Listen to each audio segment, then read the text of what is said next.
국회 인사청문회가 계속 진행 중에 있습니다. 후보자들이 나와서 이래저래 곤혹을 치르는 모습을 보면 보는 우리들도 참 안타깝기도 하고 답답하기도 합니다. 재산 문제, 자녀 교육 부분, 그리고 또 어떻게 이 지금까지의 삶을 이래저래 이어왔느냐, 그리고 하여튼 여러 가지 이전에는 전혀 들춰내지 않았던 부분들까지도 이거 뭐 완전히 탈탈탈탈 털리는, 망신도 그런 망신이 없겠다 생각을 해봅니다. 참 장관 후보자로 안 나왔으면 저런 수치와 모욕을 안 당했을 텐데 참 그렇다, 참 안타까운 생각이 때로는 들기도 합니다. 그럼에도 불구하고 이분들이 그 자리에 나오는 것은 이유가 무엇입니까? 우리가 뭐 소위 말하는 국가와 국민을 위한 헌신, 이렇게 참 좋은 그러한 뭐 내용도 없지 않아 있겠죠. 그러나 또 묻어있는 부분이 뭡니까? 지금 당장은 모욕을 당하고 수치를 당하고 참 오욕을 겪기도 하지만 이 세월 지나면 다 잊혀지거든요. 그때가 되면 와, 저분 장관한 분이야, 와, 저 집안에 장관이 나온 집안이야, 이건 개인의 영광이요 또 가문의 대대로 이어가는 영광이 되거든요. 또 하나가 있죠. 심리학자 아브라함 매슬로우, 그가 너무나 유명해진 욕구 5단계설이라고 하는 이론을 발표를 한 바가 있습니다. 가장 낮은 단계, 자고 먹고 생식하고, 이러한 가장 기초적인 1단계 생리적인 욕구입니다. 근데 이러한 생리적인 욕구라고 하는 1단계를 충족되면 이제는 2단계로 넘어가고, 2단계 충족되면 3단계, 4단계로 넘어가는 겁니다. 4단계까지 이게 다 만족이 되면요, 사람은 결국에는 가장 고차원적인 욕구가 있습니다. 5단계예요. 그것이 바로 자아실현의 욕구입니다. 자아실현의 욕구. 여러분, 대한민국에서 가장 파워를 가진 사람은 대통령 아닙니까? 이런 대통령과 함께 일한다, 이것만큼 자아실현의 욕구를 만족시키는 다른 뭐가 있겠습니까?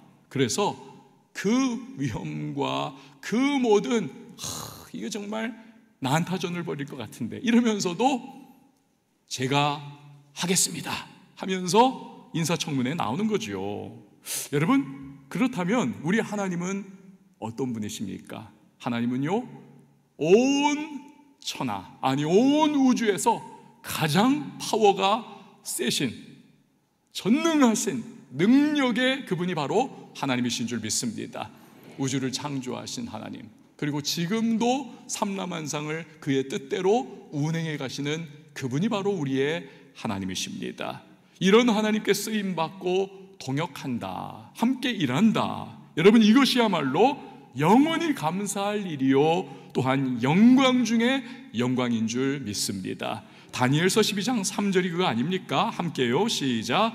지혜 있는 자는 궁창의 빛과 같이 빛날 것이요, 많은 사람을 옳은 대로 돌아오게 한 자는 별과 같이 영원토록 빛나리라. 아멘. 별과 같이 영원토록 빛난다. 바라는 것은 저와 여러분이 하나님께 쓰임받고 영원한 영광과 상급의 주인공들이 다 되실 수 있기를 주님의 이름으로 축원을 드립니다. 그뿐만이 아니죠. 하나님께 쓰임받을 때 우리는요, 현세에서도 아주 다양한 복을 누리게 되는 것입니다. 예를 들어서 하나님께 쓰임받는다, 성취감이 있죠. 만족감이 있습니다. 기쁨이 있습니다. 그뿐 아니죠. 신명기 25장 4절 보세요. 곡식 떠는 소에게 망을 씌우지 말지니라. 추수 때 소들이 등뼈가 휘도록 무거운 짐 나르고 추수하느라 고생을 많이 소들이 합니다.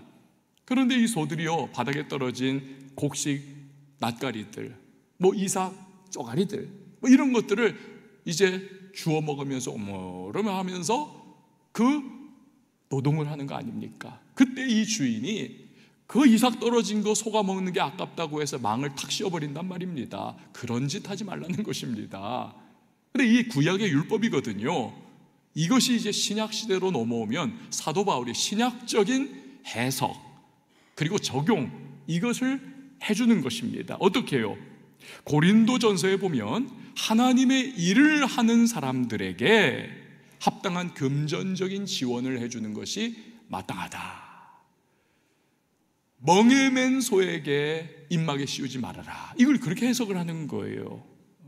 디모데전서에서는 똑같은 구절을 가지고 존경하는 마음으로 대해라. 그러니까 받을 것, 누릴 것을 하나님의 일을 하면서 누리게 하라, 갖게 하라, 지원해라, 이렇게 적용을 해주고 있는 것입니다. 여러분, 이처럼 하나님은 그 쓰임받는 자에게 영원한 영광과 상급뿐만이 아니고 세상에서의 필요도 채워주시는 하나님이신 것입니다. 그래서 사람이 필요하면 사람 붙여주시고, 능력 필요하면 능력 채워주시는 것이고, 은사가 필요하면 은사도 부어주시는 것이고, 물질 필요하면 물질도 하나님께서 하나님의 일을 하는 사람에게 공급해 주시는 것이고, 건강이 필요해요. 건강도 하나님께서 이렇게 채워주시면서 하나님이 그렇게 일하게 하신다는 거예요. 하나님의 일에 쓰임받는데 여러분, 그 맡기신 하나님이 왜 공급을 안 해주시겠습니까?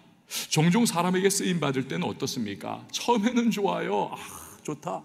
그러나 시간 가고 경우가 틀어지고 세월이 흘러가면서 저 사람 내가 만난 것이 내 인생의 불행의 시작이었어, 이렇게 후회와 한탄을 하는 경우가 많습니다. 어떤 유명한 정치인, 이름만 될 만한 분은요, 평생 정치를 했는데 그 당시에는 내가 스포트라이트도 받고 국가와 국민을 위하여 내가 정말로 크고 작은 헌신도 한다고 생각했고, 내가 정말 뉴스의 일면에 톱으로 실리는 그런 일들도 적지 않았는데, 이제 와 보니까 이 정치라고 하는 것이 허업이더라, 허업이다.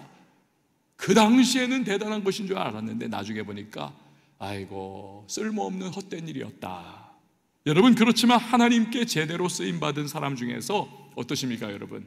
그런 소리 하는 분은 저는 지금까지 단 한 분도 본 적이 없어요.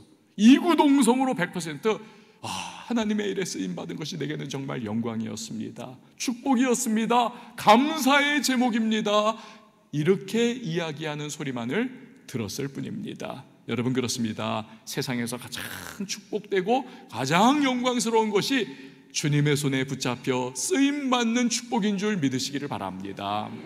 오늘 본문은 그런 점에서 하나님께 쓰임받는 비결을 알려주는 아주 중요한 말씀이에요.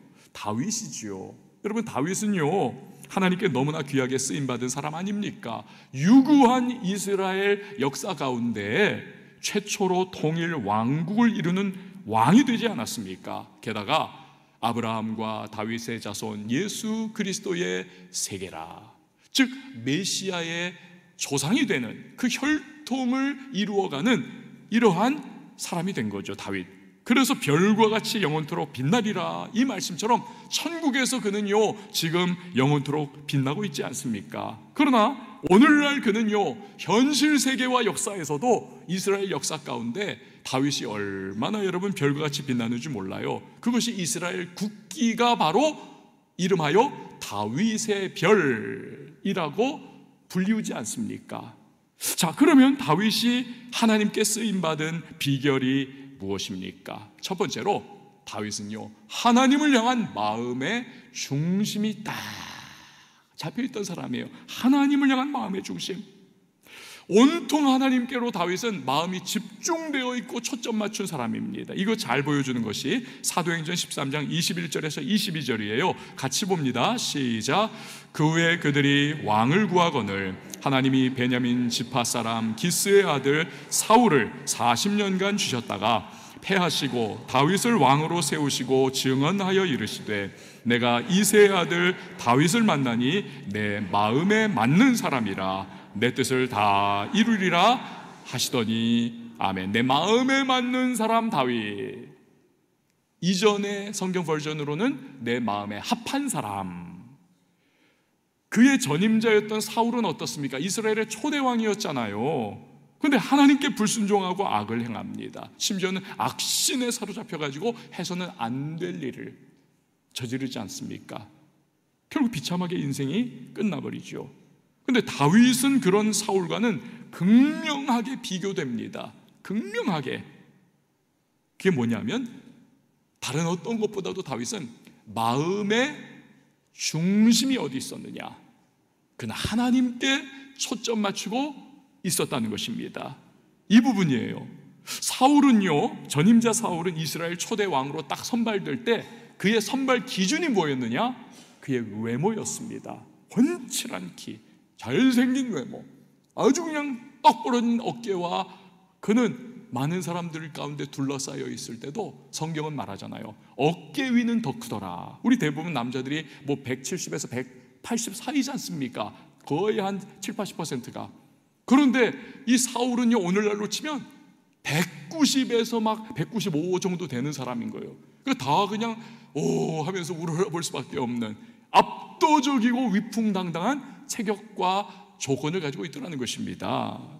왜냐하면 그것이 기준이 되었던 이유는 두 가지예요. 먼저는 이스라엘 역사상 최초로 왕을 선발해 주셨기 때문에 그렇습니다. 그러니까 누가 보더라도 그 위용과 위풍당당함에 압도되면서 와, 저런 분이라면 우리 왕이 되기에 합당해, 납득이 되는 겁니다. 두 번째는 하나님은 이스라엘 백성이 이방 국가들처럼 자꾸 사람 왕을 세워달라고 하지 않습니까? 막 칭얼칭얼 하잖아요. 그러니까 그것이 얼마나 악한 일인지 사울을 통해 보여주시는 겁니다. 다시 말해서 너희 이스라엘 백성들아 봐라, 너희가 자꾸 이방 민족들처럼 내가 진짜 너희의 왕이시고 유일한 참 하나님인데 너희가 왜 자꾸 사람 왕을 세워달라고 그렇게 항의하고 나한테 땡깡을 부리느냐? 그래 내가 너희에게 위풍당당하고 조건 좋은 사울을 왕으로 세워줬잖아. 어떠냐? 좋았냐? 아니잖냐? 그가 어떻게 망그라지고 그가 어떻게 너희에게 악행을 저질렀는지 너희 실망하지 않느냐? 이거예요, 여러분. 그렇기 때문에 새로운 왕 다윗이죠, 이스라엘의 통일 왕국을 이룰 왕을 선발하는 기준은 신체 조건이 아닙니다. 외모가 아닙니다. 위풍당당한 용모가 아닌 것입니다. 사무엘 선지자조차 이새의 아들들을 이렇게 보면서 외모를 기준으로 딱 삼았던 우를 범하잖아요. 그러나 하나님은 그게 아니라는 겁니다. 가장 유일하고 가장 중요한 기준은 그 사람이 마음의 중심에 하나님을 향한 초점이 있느냐, 이걸 가지고 있느냐, 이거라는 거예요. 7절 말씀이죠. 같이 읽어봅니다. 시작. 여호와께서 사무엘에게 이르시되 그의 용모와 키를 보지 말라. 내가 이미 그를 버렸노라. 내가 보는 것은 사람과 같지 아니하니 사람은 외모를 보거니와 나 여호와는 중심을 보느니라 하시더라. 아멘. 중심을 보시는 하나님. 그리고 그것이 바로 다윗이었다는 거예요. 다윗. 할렐루야. 딱 하나님이 낙점한 이유예요. 뉴욕에 가면요, 참 기념비적이고 아름답고 참 대단하다 하는 그런 건축물들이 있습니다만 그 중에 하나가 뭐냐 하면 반드시 가봐야 하는 곳이 이 구겐하임 이 미술관이에요. 구겐하임 미술관. 아주 그냥 소라처럼 이렇게 원통형으로 쫙 이렇게 회오리처럼 생겼는데 하얀 건물입니다. 그래가지고는 거기 들어가도 이렇게 빙빙빙빙 걸어서 올라가면서 미술품들 쫙 전시가 되어 있는 건데요. 이 구겐하임 미술관을 설계한 분이 프랭크 로이드 라이트라고 하는 너무 유명한 그러한 이 건축 설계사이십니다. 근데 이분에게 어느 날 일본에서 이제 의뢰가 들어온 거예요. 도쿄에다가 멋진 그러한 호텔을 지어주십시오. 오케이를 해가지고 이분이 미국에서 일본으로 건너갔습니다. 그래가지고 이제 설계를 하고 건축이 시작된 겁니다. 그런데요, 이분이 기초 공사를 하는 데만 얼마나 걸렸느냐, 무려 2년이라고 하는 시간을 그냥 쏟아붓는 거예요. 그냥 난리가 났습니다. 시간이 늘어나면 늘어날수록 이게 인건비가 막 계속 들어가고 막 하여튼 돈은 천정부지로 막 쏟아부어져야 되는데 아니 기초공사하는 데만 2년이 걸린 거예요. 그래가지고 나중에 다 졌는데 11년이 걸린 겁니다. 11년. 그래서 미리 세워놨던 애시당초 예산보다 6배를 초과했습니다. 6배를 초과한 거예요. 어쨌든 그래서 하여튼 완공된 이 호텔이 도쿄에 있는 그 유명한 임페리얼 호텔입니다. 제국 호텔이에요. 1923년 9월 1일에 그런데 세계 지진 역사상 가장 유명한 관동 대지진이 도쿄와 그 인근을 강타를 했습니다. 건물들이 도쿄에서 다 무너져 내리고 관동 지역의 모든 마을들이 다 불타고 무너지고 쑥대밭이 되고 전쟁터와 같이 다 폐허가 돼버렸어요.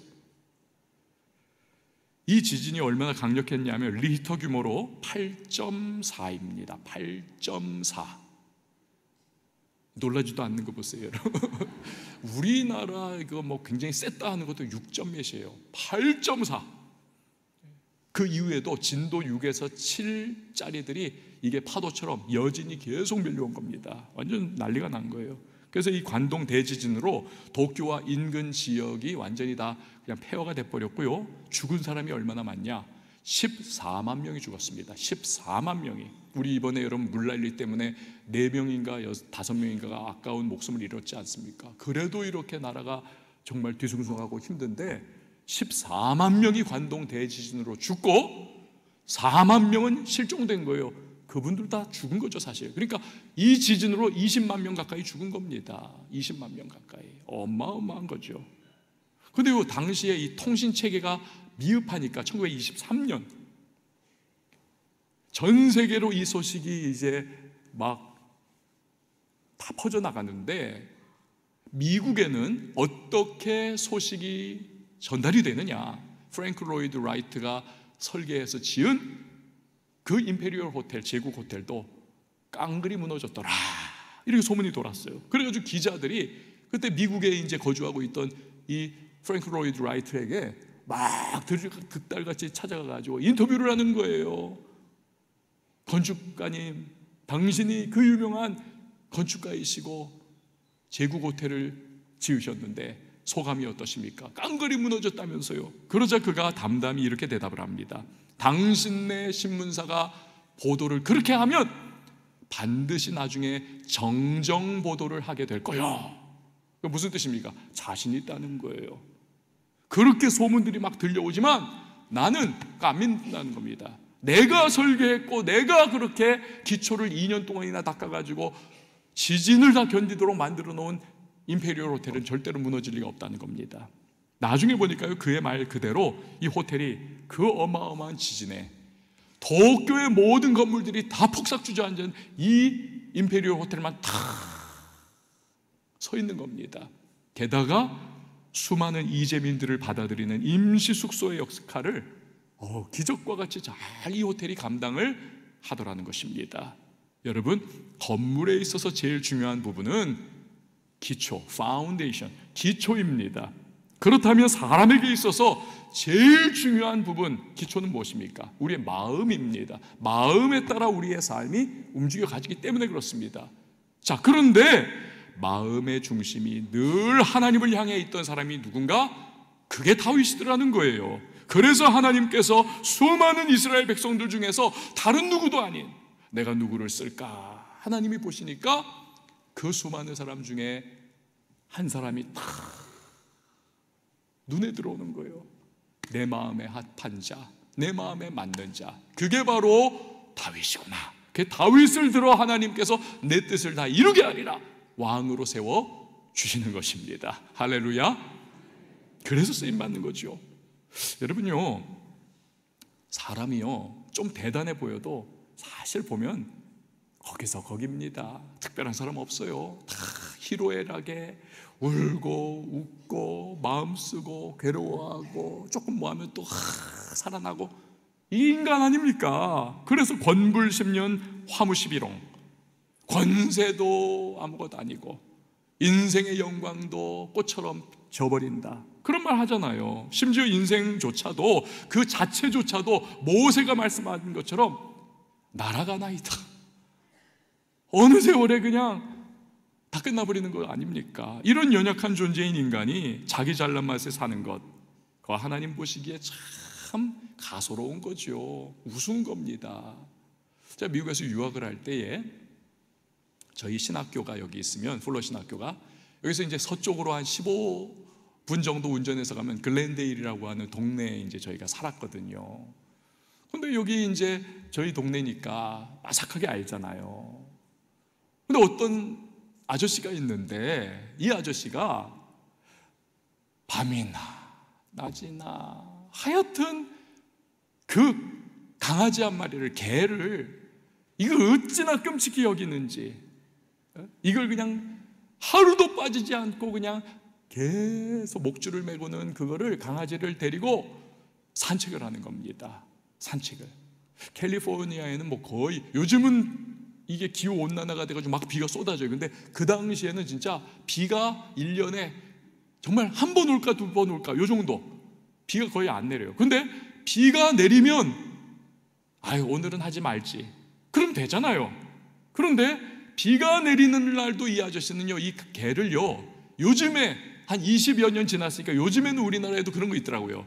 개를요, 비옷을 입힙니다. 비옷을 입혀가지고 20몇 년 전에 비옷을 입히고 모자까지 딱 씌워가지고 강아지가 쫄랑쫄랑 하면서 아저씨 목줄 따라가지고 개가 산책을 하는 거예요. 산책을. 이걸 진짜 하루도 안 빠지고 계속. 근데 이 개가요, 진짜 순종에다가 너무 근사하게 생기고 너무 예쁘고, 아니요, 진짜 못생겼습니다. 이 개가 저렇게 못생겨도 저렇게 못생겼나. 개가요 일단 잡종입니다. 그리고요 개가 털도 진짜 막 삐쭉해가지고는 털 색깔은 더 가관이에요. 흑색깔이에요. 털 색깔이 흑색깔. 좋은 말로 흑색깔, 나쁜 말로 똥색깔. 게다가 막 토치로 막 그을린 것처럼 얼룩덜룩한 아주 지저분하게 느껴지는 그런 색깔로 옷을 입은 개예요. 옷을 입은 개. 털이 그렇습니다. 어떻게 저렇게 못생겼나. 20여 년이 지난 지금도 제가 그 못생긴 개를 데리고 맨날 산책을 하던 그 아저씨, 야, 눈에 선합니다. 정말 개를 사랑하더라고요. 여러분, 왜 그렇게 그 개를 끔찍이 아꼈을까요? 개가 주인에게 올인하고 있었기 때문에 그렇죠. 이 개는요, 마음의 온통 주인인 겁니다. 주인이 일하다가 밖에서 이제 집에 들어오면 자식들은 그냥 방에 들어가가지고 아빠 왔는지 쳐다도 안 보는데, 이 개는 꼬리를 흔들며 나와가지고 막 좋다고 주인한테 깡총거리고 주인의 품에 안기고 주인에게 그냥 온통 시선을 맞추고 주인 가는 대로 가고, 주인이 정말 목줄 매고 산책시켜주면 너무 좋아가지고 쫄랑쫄랑거리면서 늘 주인 친구가 되어주는, 온통 개의 마음에는 주인이 있으니까 주인도 이 개를 너무 예뻐하면서 너무 아끼면서 늘 데리고 다니는 그러한 모습이었던 거죠.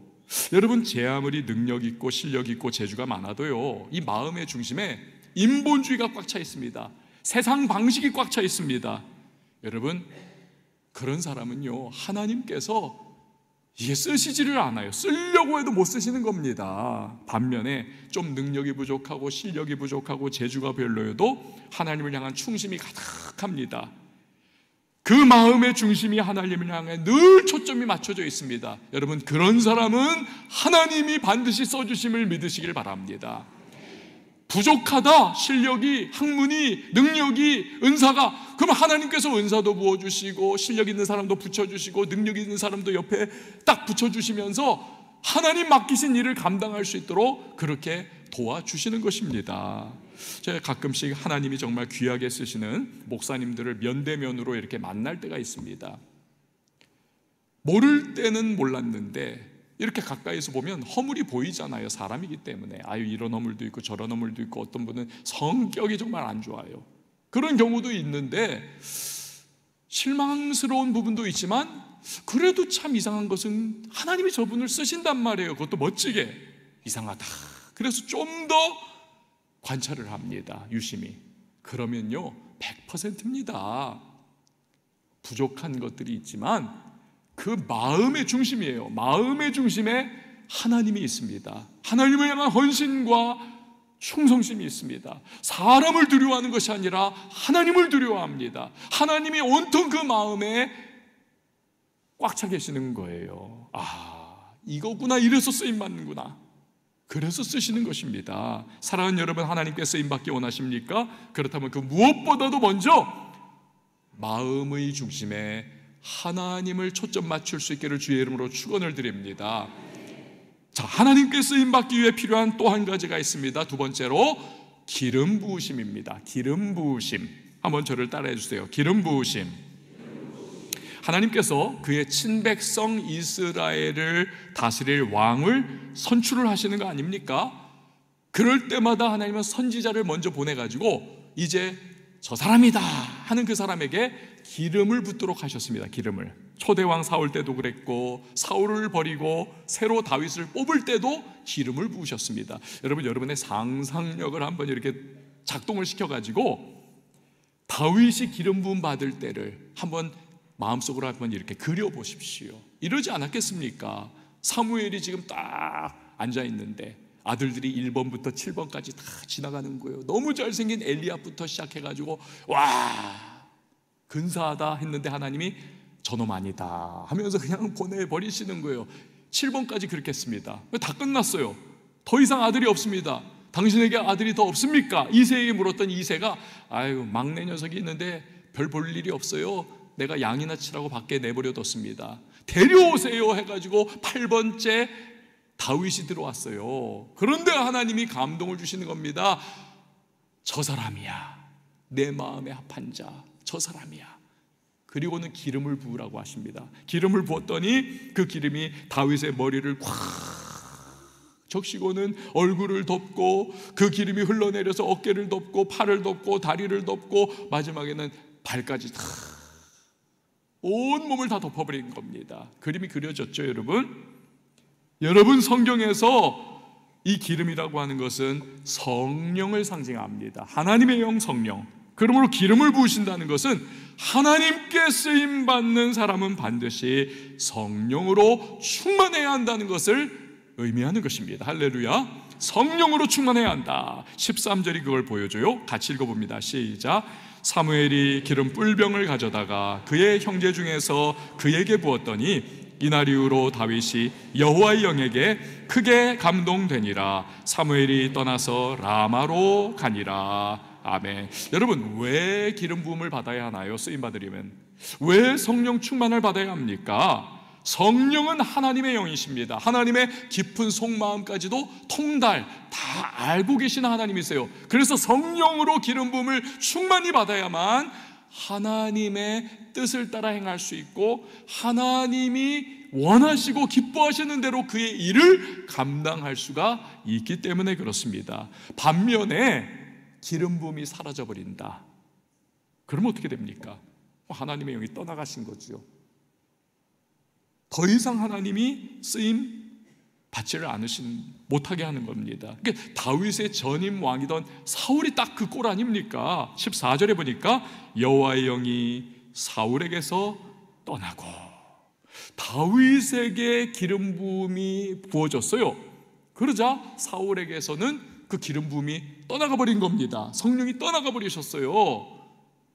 그래가지고는 엉뚱한 짓들을 하고, 그래가지고는 심지어 악신이 걸려가지고는 해서는 안 될 악한 일들을 범하다가 그렇게 되는 거죠. 그냥 명목상 왕의 자리에만 앉아있다 뿐이지 나중에 때가 되니까 그는 폐위가 돼버리는 거 아닙니까? 여러분, 결국 하나님께 쓰임받는 데 있어서 가장 결정적인 요소 무엇입니까? 바로 기름 부으심입니다. 기름 부으심. 그래서 이렇게 정리를 하면 됩니다. 하나님은 마음의 중심이 하나님을 향한 사람을 찾으시고 그에게 성령의 기름을 부으셔서 써주시는 것입니다. 할렐루야. 여러분, 우리도요, 하나님께 제대로 쓰임받기 위해서는 반드시 성령의 기름 부으심을 받아야만 하는 것입니다. 기름 부으심이 있는 것과 없는 것은요, 이 천지 차이 같습니다. 천지 차이 같아요. 똑같은 일을 해도요, 겉으로는 반드시 차이가 있습니다. 이게 마치 뭐와 같으냐? 계란 있지 않습니까? 유정란이냐 무정란이냐와 같은 거예요. 유정란, 무정란이 겉으로 볼 때는 계란 다 똑같습니다. 그렇지 않습니까? 그런데 유정란은 다르지 않습니까? 영양분이 달라요. 왜? 생명력이 그 안에 있기 때문에. 생명력이. 유정란이 겉으로 볼 때는 무정란보다 웬만하면 작습니다, 알이. 그렇지만 유정란은 값어치가 비교할 수가 없어요. 생명이 있다니까요. 저희 집에 이제 정기적으로 우리 성도님 중에서 이렇게 유정란을 이렇게 한 박스씩 보내주시는 분이 계세요. 고맙게도. 그래서 저희가 그거를 잘 먹고 있는데, 이 유정란이요 정말 달라요. 달라. 이렇게 먹어보면 달라요. 아주 그냥 찐합니다. 그리고요 이게 생명력이 있지 않습니까? 유정란이. 그래서 여름에요 이제 저희가 한 일주일 정도 비운다든지 집을 또 휴가를 갔다 온다든지 그랬을 때 이게 택배로 미리 이제 며칠 전에 와 있는 경우가 있어요. 여름에 따뜻한 날에. 그러면 저희가 이거 큰일 났다 해가지고 빨리 냉장고 안으로 집어넣습니다. 왜입니까? 이거 먹겠다고 딱 깼는데 따뜻해가지고 삐약 하면서 나면 어떡해요? 그래가지고 그렇게 될까봐 그냥 화들짝 놀래가지고 그걸 빨리 냉장고 안에 집어넣는 겁니다. 냉장고 안에. 근데 여러분, 무정란은 어떻습니까? 여름 햇빛 아무리 받아도, 아무리 따뜻해져도요 무정란은 삐약 없습니다. 그냥 썩어버리는 거 아닙니까? 생명력이라고 하는 것이 이렇게 큰 차이를 만들어내죠. 기름 부으심을 받으면 우리의 이성이 비로소 하나님의 뜻에 부합하게 됩니다. 성령의 능력으로 생명력을 얻기 때문에 그렇습니다. 그래서 하나님께 제대로 쓰임받는 겁니다. 이성이. 기름 부으심을 받으면 우리가 배운 학문이 이게 제대로 하나님께 쓰임받기 시작합니다. 왜? 성령이 생명력을 불어넣어 주시기 때문에 하나님의 일을 할 수 있도록. 기름 부으심을 받으면 우리의 생각이, 우리의 능력이, 우리의 은사가 비로소 하나님의 뜻에 부합하게 됩니다. 그래서 제대로 쓰임받게 돼요. 왜? 성령이 그걸 역사해 주시기 때문에. 반면에 기름 부으심을 받지 않으면요 이성을 그저 이 세상의 수준과 이 세상의 방식 정도로만, 그것만 따라서 우리가 쓰게 되는 것입니다. 우리의 생각과 우리 능력과 우리 은사, 우리 학문, 이것이 기름 부으심을 받지 못하면 하나님과 상관없이 세상의 수준과 세상의 기준 따라서 세상적 방식으로만 사용되고 말 수가 있습니다. 심지어는 그 이성과 학문과 생각과 능력과 은사를 통해서 오히려 하나님을 대적하고 오히려 주님의 몸된 교회를 어지럽히는 일을 할지도 몰라요. 그 가끔 보면은 아주 똑똑하고 굉장히 능력은 많은데 그 사람만 있으면 교회가 시끄러워요. 교회가 어지러워져요. 힘들어져요. 툭툭 문제가 불거집니다. 왜 그렇습니까? 기름 부으심을 충만하게 받지 못해서 그래서 그런 겁니다. 사랑하는 여러분, 기름 부으심을 받음을 통해서 우리 모두가 한 분 빠짐없이 하나님께 제대로 쓰임받을 수 있기를 주의 이름으로 축원을 드립니다. 성령의 기름 부음을 받으면 따라오는 부수적인 축복이 있습니다. 전진하는 인생이 된다는 것입니다. 전진하는 인생. 과거의 트라우마, 실패의 경험, 부정적인 체험에 묶여 주저앉아 있는 분들이 있습니다. 앞으로 나가질 못하는 거예요. 성령의 기름 부으심을 받으면 성령이 주시는 생명력이 내 안에 약동을 하기 때문에 이게 움직여지는 겁니다. 가만히 있을 수가 없는 겁니다. 가만히 있을 수가 없어요. 전진하고야 마는 것입니다. 사랑하는 여러분, 과거의 트라우마, 실패의 경험, 부정적 체험에 묶여가지고 주저앉아 있는 분이 계십니까? 두려워서 그냥 아무 일 못하고 있는 분 계십니까? 성령의 기름 부음을 받으셔야 해요. 그래야 그 모든 것을 극복할 수가 있습니다. 전진하는 우리 모두가 될 수 있기를 바랍니다. 자, 그러면 기름 부으심을 어떻게 받을 수 있는가? 두 가지 과정을 통해서인데요, 짧게 간단히 말씀드릴게요. 첫 번째로 기름 부으심 어떻게 받을 수 있는가? 내 안의 죄와 불순종을 제거해 버려야만 합니다. 자, 14절 말씀 한번 보세요. 여호와의 영이 사울에게서 떠나고. 여러분, 사울 왕에게서 왜 기름 부음이 사라졌습니까? 왜 성령이 떠나가셨어요? 하나님 말씀에 대한 불순종의 죄를 범했기 때문에 아닙니까? 그래 떠나가신 거잖아요. 우리에게도 마찬가지입니다. 죄와 불순종은 여러분 우리 안에 거하시는 성령님을 소멸시켜버려요. 빛과 어둠이 공존할 수 없는 것과 같습니다. 빛이 오면 어둠 떠나가고 어둠이 오면 빛이 떠나가는 거 아닙니까? 의와 불의가 함께 할 수 없습니다. 그리스도와 벨리알이 함께 할 수가 없는 것입니다. 그러므로 죄와 불순종이 있다면 회개하고 우리는요, 이 죄와 불순종을 우리의 삶에서 제거해버려야만 합니다. 제거해버려야만 해요. 그러면 성령의 기름 부으심이 임할 준비가 되는 것입니다. 그리고 나서 두 번째로 우리가 해야 할 것, 쓰임받기를 사모하며 기도해야 하는 것입니다. 쓰임받기를 사모하며 기도해야 해요. 여러분, 우는 아이에게 젖주는 법 아닙니까? 우리도 하나님께 쓰임받고자 하는 거룩한 욕심, divine desire, 거룩한 욕심, 이것이 우리에게 있어야 하는 것입니다. 하나님은 그런 사람을 찾으세요. 시편 107편 9절 우리 같이 한번 읽어봅니다. 시작. 그가 사모하는 영혼에게 만족을 주시며 줄인 영혼에게 좋은 것으로 채워주심이로다. 아멘. 그래서 우리는요, 간절히 사모하며 기도해야만 합니다. 하나님 아버지, 주님께 쓰임받기를 원합니다. 하나님께 쓰임받는 영광스러운 인생 살기를 원합니다. 그러나 내게는 능력이 없습니다. 나는 부족합니다. 나는 연약합니다. 하나님의 성령의 기름 부으심을 나에게 허락하여 주시옵소서. 자꾸 사모하면서 구해야 하는 것입니다. 구해야 해요. 여러분, 이것이 제 말인가요? 아니요, 예수님 말씀 아닙니까? 누가복음 11장 9절 10절 13절 내가 또 너희에게 구하노니 이르노니 구하라 그러면 너희에게 주실 것이요 찾으라 그러면 찾아낼 것이요 문을 두드리라 그러면 너희에게 열릴 것이니 구하는 이마다 받을 것이요 찾는 이는 찾아낼 것이요 두드리는 이에게는 열릴 것이니라. 함께요. 너희가 악할지라도 좋은 것을 자식에게 줄 줄 알거든 하물며 너희 하늘 아버지께서 구하는 자에게 성령을 주시지 않겠느냐 하시니라. 아멘. 대표적으로 사도들이 그렇지 않습니까? 예수님 배신하고 다 도망갔잖아요.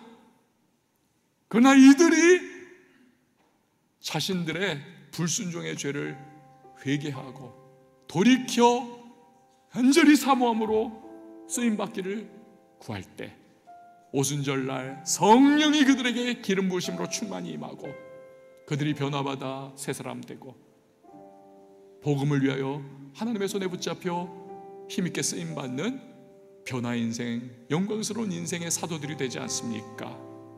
사랑하는 여러분, 한 번뿐인 인생을 우리 살아갑니다. 하나님께 쓰임받는 우리가 될 수 있기를 바랍니다. 다윗처럼 우리 마음의 중심이 하나님을 쫙 향할 수 있기를 바라요. 그리고 우리가 기름 부으심으로 충만한 주님의 사람들이 되어야만 하겠습니다. 우리 모두 하나님께 그 손에 붙잡혀서 참 영광스럽게 쓰임받는 모든 왕성의 성도님들이 다 되실 수 있기를 예수님의 이름으로 축원을 드립니다. 여러분, 이 시간에 우리 함께 찬양하도록 하겠습니다. 주님, 저 좀 성령으로 임하여 주셔서 충만하게 하시고 기름 부어 주셔서 저를 써주세요. 이 마음으로 우리 힘차게 박수로 찬양하도록 하겠습니다.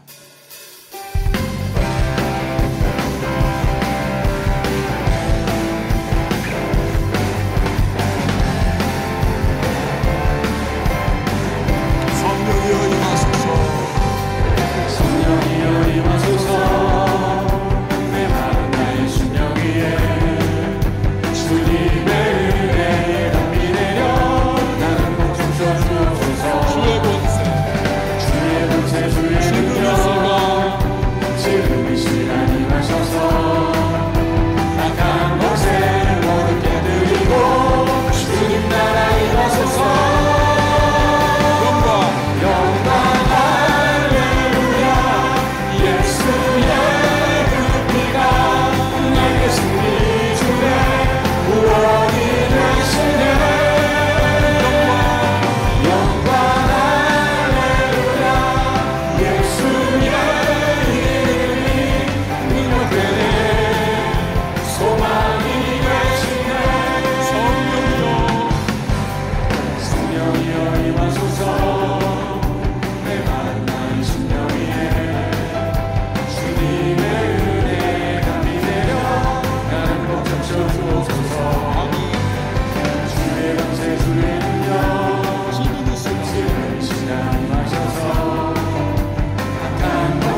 성실하신 하나님을 찬양합니다.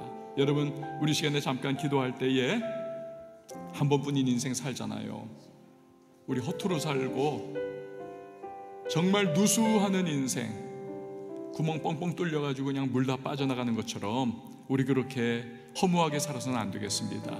잘 살아야죠. 어떻게 가장 잘 살 수 있겠습니까? 하나님께 쓰임받아야 하지 않겠습니까?